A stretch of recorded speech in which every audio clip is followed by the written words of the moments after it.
Okay,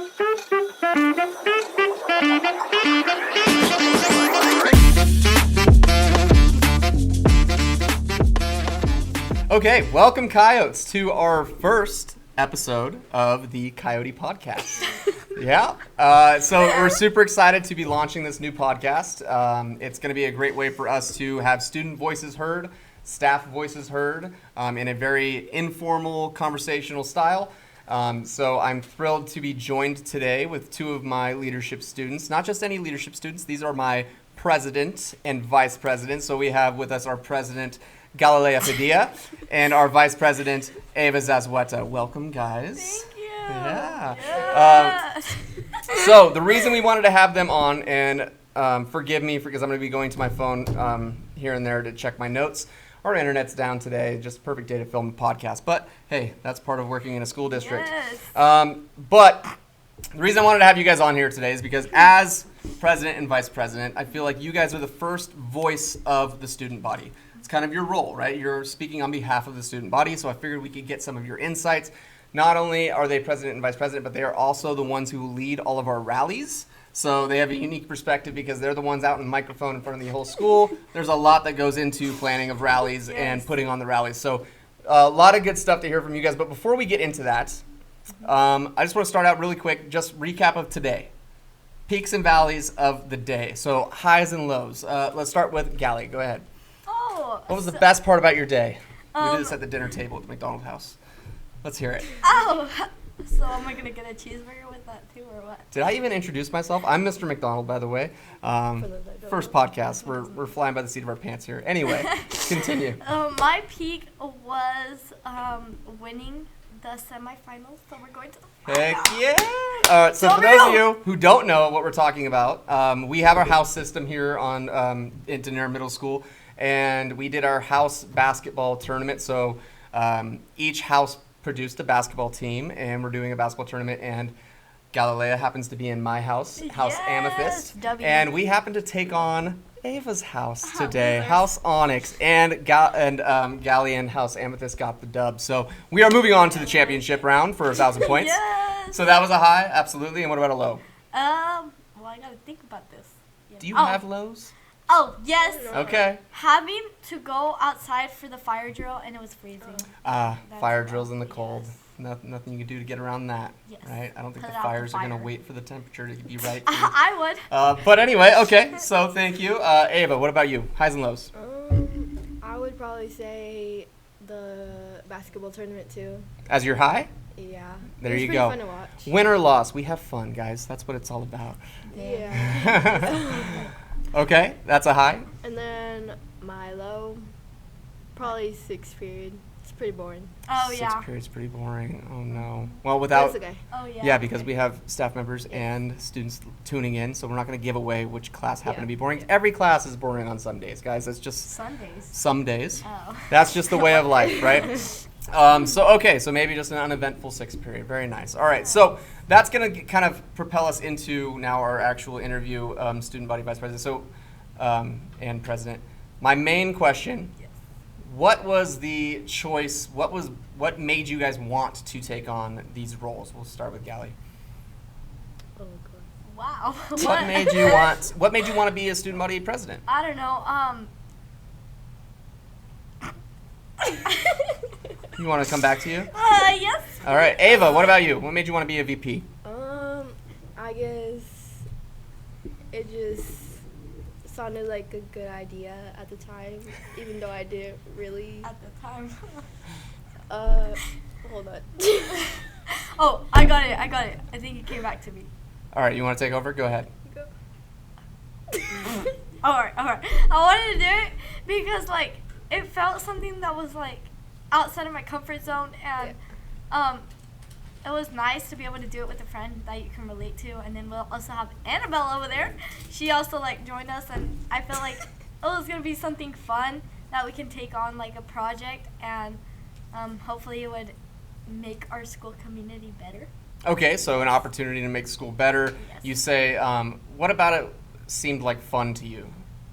particular rallies or just like having the responsibility of being the president? Because as The you guys, morning announcements. morning announcements is a big part of it. Sure, you guys are the ones in the morning announcements every day. Absolutely, so that's appealing. Sure, understand. Ava, what about you? It felt like the part was meant for us. Yes. Like a okay. puzzle. The puzzle Yeah. piece. Oh, look at that. Yes. All right. Well, I will say you girls are doing a great job and you're rocking it so far this year. So what is the best part? You mentioned morning announcements, but is that the best part about being president? No. Okay, what's the best part? Everything? Everything? You gotta pick Yes. one. Come on, Gallie. Oh. Give the people some detail here. I like planning. No, not planning. You're fine. Tell me. What's the best part? Probably the rallies. I love Okay. the rallies. Yeah. So actually being in front of the crowd and leading the rallies. Although sometimes it doesn't go our ways. Yeah, that's part of it, right? Anytime you're Yeah. planning at a big event, you never know how they're going to go. But that's the risk that we choose to make in order to make school more fun for everybody, right? Yeah. So being out there in front of the rallies, that's fun. Mhm. Okay, what about you? What's the best part? Just the rallies too, cause I like how all the kids are like they're Involved. excited about that, and like it just it's fun.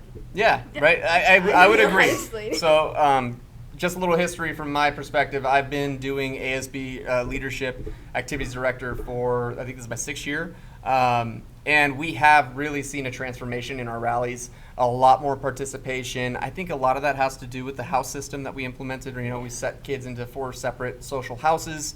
They have pride in their house. They compete for their house. We mixed in 6th, 7th, and 8th graders all Yeah. mixed together. So they sit with each other in their house. And those 6th graders always bring a ton of energy to rallies. So Yes, a sprinkling lot. them amongst the other 7th and 8th graders really helps. But yeah, I think not only is the house system feeding into it. We've had 2 really good years of solid rally commissioners. Shout out to Hayden and Mackenzie Binkley, Hayden Stucker and Mackenzie Binkley last year. But they've kind of set the tone, and you guys have picked up right where they left off. Facilitating. We've done some different things with rallies this year. We have, added some rehearsals, which help smooth out the rally as well. Yes. So that's really, I agree. I think the spirit and everything is definitely there. Ava, you mentioned the rallies as well. What about the worst part? What's the worst part about being president?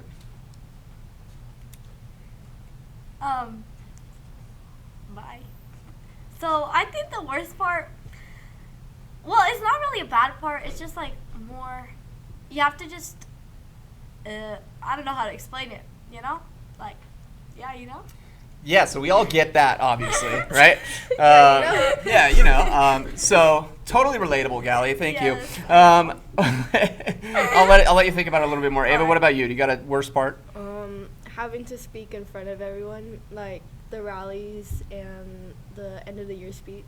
Oh yeah, Oh, that's right. Our president, yeah. vice president also give a That. speech at promotion ceremony. So anytime, public speaking is one of the most common fears in America or in the world. So I the got fact that it. you're putting yourself out there in front of everybody is definitely challenging. I can see that. Yeah. You got another one? Yes. So, like, for me, it's on rally days when you're, like, it's also public speaking, but, like, watching your movements because, like, you never know when something, like, happens, so. I feel Yes. like Gallie's referring to a certain moment that maybe you'd like to No. share, Gallie? Oh. Is there happen to be an embarrassing moment in front of a rally? Yes. So walk us through it because we all love embarrassing stories. Gallie, So, technically. make sure you sit up so everyone can hear Oh, right I'm in the mic. sorry. Go ahead. So technically, it was the end of the rally, and you were announcing like who won the raffle, and there was a bunch of scooters, and I tried to ride the scooter, and I kind of ate it on the ground. Nothing like Very falling in front of embarrassing. the entire school, Yes. right? Yeah. I bet you were thinking you were looking so cool in the moment too. Like, Yes, dude, I'm gonna I ride this did. scooter. Yeah, I I was look so riding. cool. And then And it just- backfired, Yep. Yeah. Yep. But hey, that's what makes you human, right? That makes you relatable. Those embarrassing moments. Yes. What about you, Ava? Do you have an embarrassing moment from being in front of the whole school during rallies or even announcements or anything like that? Probably Stuttering. Stuttering. In the It's announcements. the last game. Oh, Stuttering in the announcements. It's hard. You guys are reading the announcements every morning. Sometimes it just doesn't make sense. Yeah. Okay, so sometimes maybe it's not your fault. Maybe it's typos. Maybe it's... Typos. That's okay. But so anytime you're stuttering through the morning announcements, well, Yes. if you guys are listening in on the morning announcements, which I hope you should be, feel free to let these girls know that, hey, they're doing a good job, all right? And if they are stuttering, you can, let them know that too, because they can learn from their mistakes, right? Say you want to be skaters. I'm kidding. Perfect. So now, talking about rallies, Yes. what are some, a lot of students aren't familiar, they're not in leadership, and they don't really understand how much goes into a rally. What do you think the hardest part about planning a rally is? So now we're talking about inside the classroom, like when we're trying to figure out all the ins and outs of how we make this rally successful. What are some things that come to mind that we have to take into consideration that a lot of people don't really think about? Like sometimes the games, they can be really high risk. Like some kids don't want to put themselves out there and like do this really embarrassing game. So we also have to like even it out and do some low risk, like something easy for them that they won't be too like afraid to go do in front of the whole school. Yeah, 100%. That there's definitely a thought process that goes into that. And just for the listeners' purpose, when she talks about high risk, low risk, we talk about those terms in leadership when we're planning events, because high risk meaning like you're putting yourself out there, like Galli said, for potential embarrassment, right? For potential mockery from your friends and stuff like that. You're putting yourself in front of the whole school. So a high-risk activity like we did in the last rally, the Decades rally, would be like the Dress to Impress, right? Where we had 4 individuals have to walk the catwalk and do a little pose. That is definitely one of the more high-risk games that we've done. Shout out to the 4 individuals who did that. I think they rocked it. I think there's nothing else you can do in that moment when you're put into a high-risk situation. Yeah. Like fake it till you make it, right? Just go out there and do your best anyway. And They ate that thing. I feel like if you're thinking about it too much, like if you look nervous, it makes it worse. You know what I mean? In those situations, those high-risk situations, Oh, yes. it actually makes it harder. So shout out to those guys. But yeah, so we do try to think and work in some lower-risk games that involve a lot of people, as well as some high-risk games that are fun for people to watch. So yeah, that definitely goes into account. Anything else that you can think of, Ava? Probably getting like enough volunteers for the games. Like if there's not enough, then we have to like lower it down and then find a way. Yeah, 100%. There's times where we have to I think a lot of it is thinking on your feet and being adaptable. When we're planning these rallies, we obviously have something in our mind. We go to the rehearsal sometimes, we're like, oh, that actually doesn't work. We have to change some things right away. Yeah. But yeah, getting participants to sign up is a big challenge for us too, especially when we're trying to plan the games based on a certain amount of participants. I think a lot of it, some of the hard stuff is like, how do we make this game that we've seen on the internet or a game that we've done in the past, and how do we make it work for teams of 4? How do we have a first place, second place, third place, fourth place? Like all of that stuff goes into consideration when we plan these things. It's not just like, oh, this is a fun game, let's get out there and play it. There's a lot of meticulous planning and thoughtfulness that goes behind it. So that was something for sure that I wanted to highlight. Yep. Let's see. I got a question. This one's specifically for Galli. Okay, so I actually asked some of my 6th graders. I teach a 6th grade leadership class in 7th period. Shout out my 7th period peeps. And I asked them, I was like, are there some questions that you guys would have for our president, vice president? And I actually had a student raise his hand and say like, yeah, I have a question for Galli. How is she happy all the time? That was his question. He was like, how is she smiling all the time? He says, no matter what it is, she's smiling. She's always happy. So Galli, the people want to know, how do you do it? Junk food. Junk food. That's the key, apparently. That's weird. It has the opposite effect on me. When I have junk food, I feel miserable. It's like the candy, the sugar rush, and then you add a little bit of chips. Oh, that's the So you're cherry on telling top. the kids to do that? Yes. There you go. Just watch it a little, because sometimes it can get a little rough out there. Yeah, dentist appointments. All right. No. But okay, so thank you. Obviously, a silly answer, but in Silly reality, honestly, because I'm curious as well. Do you have bad days? Yes, I actually do. Because I've known you for quite some time now, and I don't know if I could even count on one hand. I don't know if I've ever seen you down in the dumpster. Like when you do feel, because naturally we're human, right? We have bad days. how do you somehow find the energy? How do you somehow find the way to put a smile on your face? So technically, I'm here in the morning, and then when I got a bad day, I go down here. But then, like, I got my friends, so they even it out. So I go right here, and then I think about all the positives, and then I go up here. Okay, so you find the positives, right? Yes. That's good. So that's obviously a good skill for people to have. You mentioned support system, so friends around you and stuff like that, they help bring you up, and then thinking about the positive side, right? Mm-hmm. So glass half full situation. Very nice. Yes. Ava, my question for you now. So I would say you guys complement each other very well because I think you guys are very different in a lot of ways. And a lot of times that's what makes a successful duo, right? So Ava, when I met you back in 6th grade, oh, sweet, quiet little Ava. She was so quiet.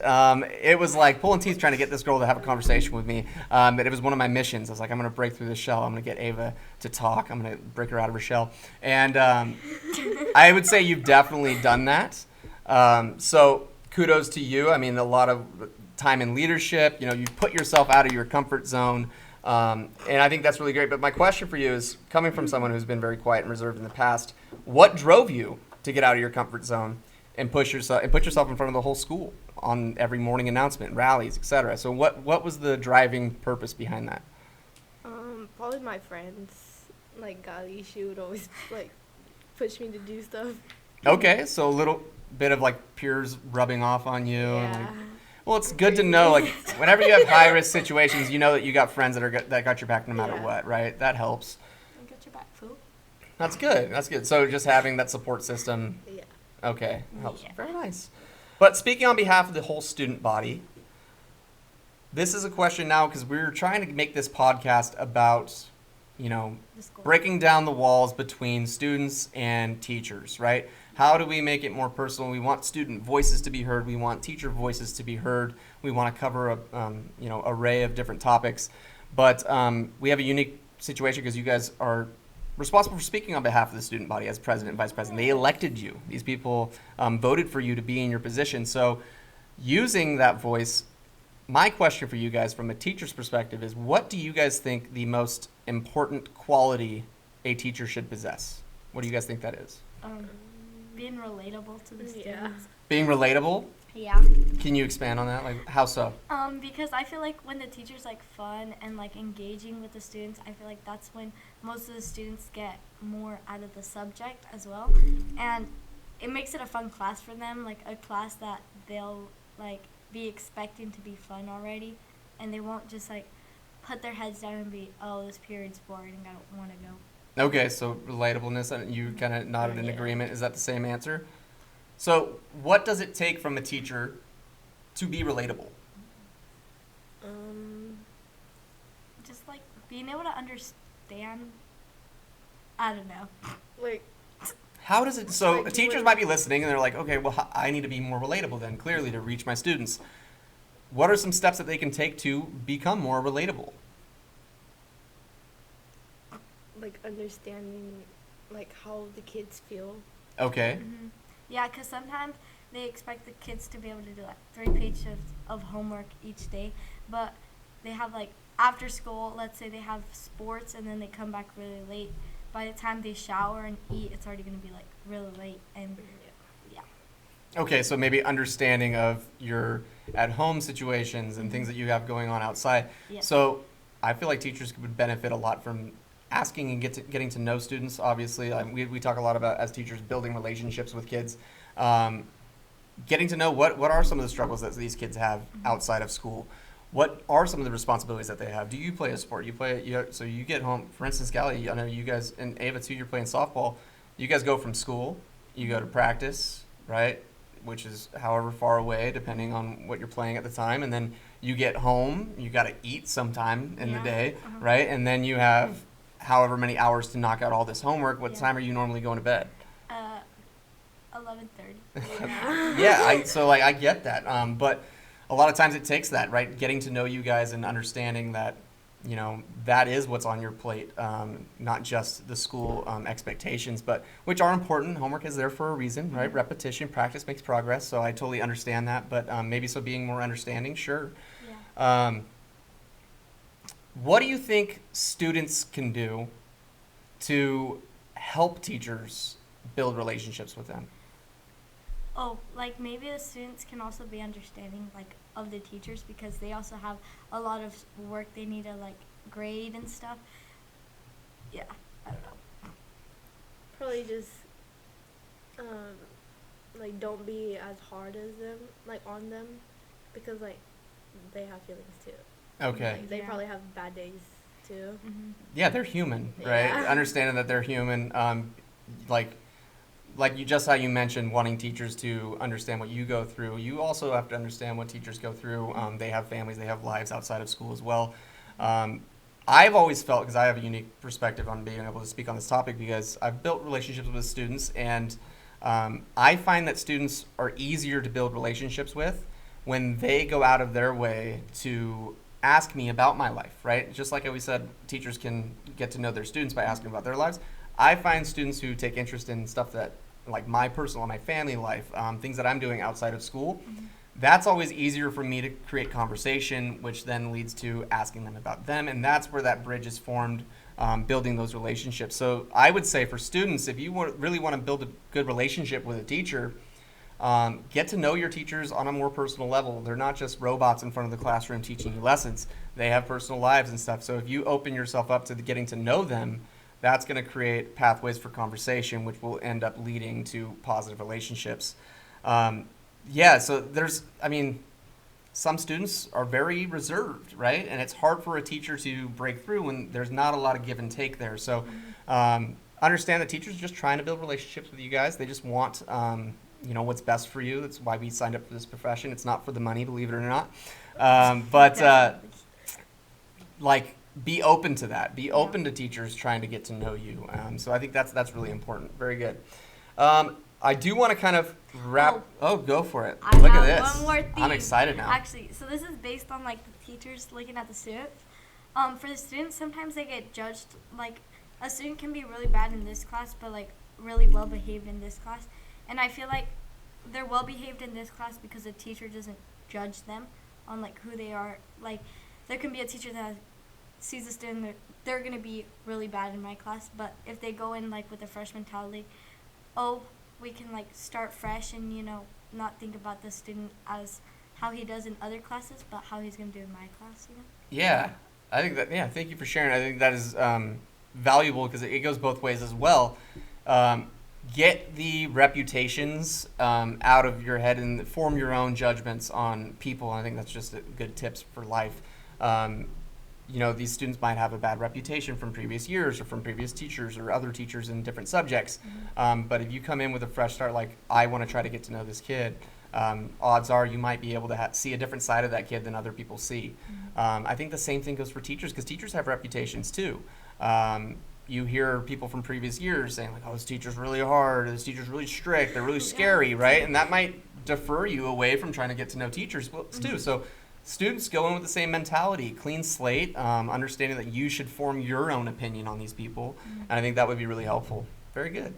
W. Thanks, Gallie. Yeah. Big brain. So I got a couple more things. The last question that I have, and then we're going to get into some shout outs, and then we're going to wrap it up. But what advice would you give to anyone interested in taking on the president and VP role next school year? So we're looking for advice, right? We're going to be starting the application process for leadership next year. You have to be in leadership if you want to run for president or vice president. So it's a very sought after position. There's always more than a couple people running for it. So what can you tell them to kind of give them a better idea what it entails and like what's some advice to help them be successful?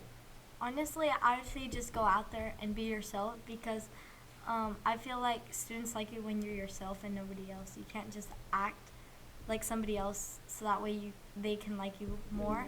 They have to like you for who you are. So yeah. That's good advice, right? Don't try too hard to be somebody that you're not. Just be yourself. That genuineness. I don't know if that's a word. I teach PE. But that goes a long way, right? It goes a long way. People see that you're being genuine and they can respect that. Ava, what about you? Some advice? Just like if you're voting or running for president or vice president, just go out there and like don't give up, even if like you know you probably like don't have much of a chance, but like you don't ever know because like you're not those people voting, so just try. Yeah, I think it's easy for kids in an election type of a deal, where people are voting you in by your peers, right? You're being voted in by your peers. It's easy for you to like, second guess yourself and worry about, oh my gosh, are other people, what do they think about me? Are they going to vote for me? And I think that's great advice. Just go out there and be yourself and let the chips fall where they may. And yeah, I mean, that's all you can do, right? Control the controllables, right? So we are going to wrap it up with some shout outs. So we want to reward our listeners for sticking it out so far. So hopefully we got a lot of students tuning in. Hopefully we have some staff members tuning in. So we're going to shout out one student and one staff member each, and just tell us a little bit about them and why we're shouting them out. So who wants to take it first? Oh, we have to wait. Give me like 5 seconds. Hold on. If only this was like in an email that I sent them like 2 nights ago to prepare that. Well, technically, I just, I get it. Oh, okay. Wait. Hold on. Oh, I got one. Or a staff member. Doesn't have to be a teacher. Okay. My student is going to be Savannah because... Savannah, last name? It's Savannah Taylor. Oh. There you go. Now you learned something about Savannah. Shout out Savannah Taylor. Sorry, Savannah. Yeah, I'm shouting her out because she always has a fun energy and, like, she never judges a book by its cover. Like, whenever she sees a new student, she always, like, includes them in something. And I feel like we need more people like that. Right on. Yes. Heck yeah, Savannah. Shout out Savannah. Right on. And then my staff member is going to be Miss Kathy because she always organizes stuff for us, not just in the morning, but, like, for our meetings in leadership and stuff like that. And she does a lot behind the scenes. Like, nobody really notices how much she does, so I think she needs a shout out. I concur. Miss Kathy keeps this whole ship afloat. Yeah, she does a lot for not only students, for teachers as well. Very good. Yeah. Ava, what about you? For my student, I would probably say Maggie Rocha. She's just like she's nice and caring and always has like smile like Ali. Yeah. And She's a W. yeah. And she's just a great person. Yeah, I would second that as well. I know Maggie pretty well. Maggie is just one of those kids. I catch her doing kind things for people all the time, picking people up when they're down. She really genuinely cares about other people. So shout out Maggie. Shout out to Maggie. What about your staff member? My staff member would be Orozco because she always finds ways to like help students, and she doesn't give up, and she's just always there for us. Oh yeah, because like she always, if there's students that are like behind in her class, she'll literally chase them down at lunch to like, are you sure you don't want to do this? She goes send other kids to go That says a lot about her. I mean, she's going the extra mile to make sure her students are successful. So absolutely, shout out to Senora Orozco. I love Senora Orozco. I think she's a great addition to our campus. I would love to be a fly on the wall in her classroom, just because I feel like she's another one I feel like would be easily relatable with kids, right? Yeah. She takes the time to get to know kids and stuff like that. So shout out Senora Orozco. Let me think here. So there's so many people that I could shout out, and luckily I have the chance of being the host, and I can do this every single episode, so I can get to a lot of people. But I guess this week in particular, let's start with staff. So I'm going to shout out Miss Brandy. Miss Brandy is our new PE tech, so I work with her quite often, obviously, being the PE teacher. She just stepped into this position over winter break. She started the start of the new calendar year she picked up, and she hit the ground running. She is a rock star. She's super dependable. She gets everything done without even me asking, which is really, really nice. And in particular, last week, we have a situation where we had, one staff member has been out ill. We had another staff member out in 6th grade camp, and then I was gone for a conference. So the 3 PE teachers were all out, and she was the most senior PE person on campus that week, and she really held down the fort for us. So I appreciate her stepping up and helping the subs out and stuff like that. So shout out Miss Brandy. For kiddos, let's see. I have a lot too. I'm gonna go with Elena Castellanos. Oh, yes. Elena is in my third period, and every day, whether I'm feeling up to talking or not, Elena comes up to my table and she asks me, Mr. McDonald, how was your day yesterday?